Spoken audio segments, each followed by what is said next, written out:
कोई भी हो उसके लिए भी नहीं आना चाहिए, लेकिन जिस थाली में खा रहे हो उसी में छेद कर रहे थे, तो सबसे बड़ा दुर्भाग्यपूर्ण है कि आप उत्तराखंड में रहते हुए उत्तराखंडियों को गाली दे रहे हो। ये दुर्भाग्य है जिन उत्तराखंडियों की बदौलत आप सत्ता का सुख भोग रहे हो। आप एक कैबिनेट मंत्री बने हुए और दीप्ति भी है। सुलोचना जी, लगातार कल भी एक मसाल जुलूस निकाला गया, वहां पर भी अपनी बात रखी और किस तरीके से, क्योंकि अगर हम इतिहास में जाएंगे तो महिलाओं की एक बड़ी भूमिका रही है प्रदेश को बनाने में, और एक पीड़ा बताई है पूर्व फौजी ने, जिन्होंने कहा कि वो पहाड़ी थे इसलिए उनका नाम काट दिया गया था। वो मुलायम सिंह यादव का फरमान भी उन्होंने बताया, और आज वही ऐसा लगता है कि वो चीजें फिर से सामने आ रही हैं। जिस तरीके से विधानसभा के पटल पे हुआ, उसके बाद नेताओं के जरूर बयान आए, उन्होंने अलग अलग बातें कही, पर क्या कहेंगे इसको लेकर? देखो जो ये आज प्रदर्शन है, संयुक्त रूप से संयुक्त मोर्चे सारे संगठनों का आह्वान है, और इसी आह्वान पे हम लोग राष्ट्रवादी रीजनल पार्टी का पूरा समर्थन है। तो ये जो आंदोलन है ये वास्तव में बहुत हमारे स्वाभिमान पे, पहाड़ियों के स्वाभिमान पे आँच आई है।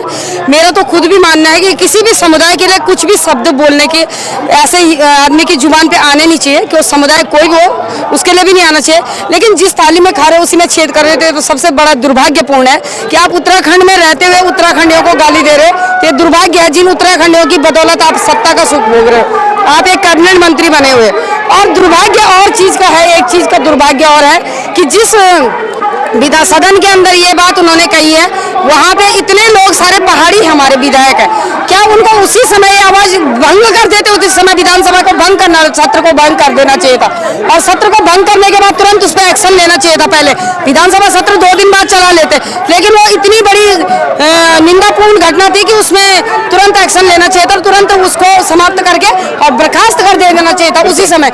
हमें भी लगता कि हमारी जो माननीय अध्यक्षा जी हैं और जो हमारे माननीय मुख्यमंत्री जी हैं, ये है इस काबिल कि इन्होंने एक्शन लिया है। अपनों को बचाने की साजिश कब तक रचते रहेंगे?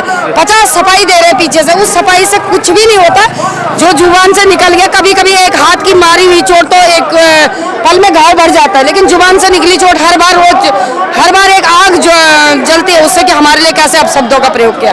दुर्भाग्यपूर्ण है। तो हम चाहते हैं माननीय मुख्यमंत्री जी, इतनी बड़े यहाँ पे जुलूस, मसाल जुलूस भी हो गया, इतना बड़ा यहाँ पे आज आंदोलन भी है, पूरे प्रदेश में चल रहा है, कि आप यदि भी अभी भी अपनी गरिमा को बचाना चाहते हैं माननीय मुख्यमंत्री जी, और तुरंत इनको अपने मंत्रिमंडल से बर्खास्त कीजिए। कोई बात नहीं, उनकी क्षमता होगी और अगली बार फिर अपना कर लेंगे, लेकिन इस समय यदि आपने ये एक्शन नहीं लिया तो हौसला इनके और बुलंद होते जाएंगे, पहाड़ की अस्मिता खतरे में आ जाएगी, और हम इसको होने नहीं देंगे। तो हमारी एक ही निर्णय है कि तुरंत इस पर एक्शन लीजिए और आप तुरंत बर्खास्त कीजिए यदि आप अपनी गरिमा को बनाए रखते हैं, नहीं तो आपकी बर्खास्तगी के लिए ये आंदोलन फिर मुख्यमंत्री की बर्खास्तगी के लिए शुरू हो जाएगा। बिल्कुल, और साफ कह दिया गया है कि बर्खास्त कर दिया जाए, और मातृशक्ति का भी कहना यही है। और अभी कई